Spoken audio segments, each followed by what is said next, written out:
This is the Nokia C21 Plus I have in front of me, and today we would like to demonstrate how you can switch the SIM card preferences on this device. So first of all, you gotta launch settings, then enter the network and internet category.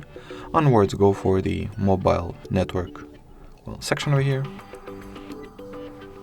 Then choose whatever SIM card you would like to, doesn't really matter at this point. Then in here, at each of the SIM cards dedicated page, basically you'll be able to switch the SIM card preference for phone calls between SIM1, SIM2 and Ask Every Time.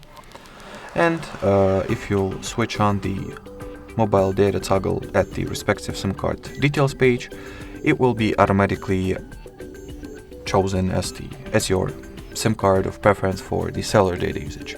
So in my case it is currently set to be SIM1, but if I'll go to the SIM2 and switch this toggle over here, the SIM card preference for mobile data will be changed to second SIM card. Alrighty, so that will be it for this video, guys. Thank you so much for watching, and bye bye.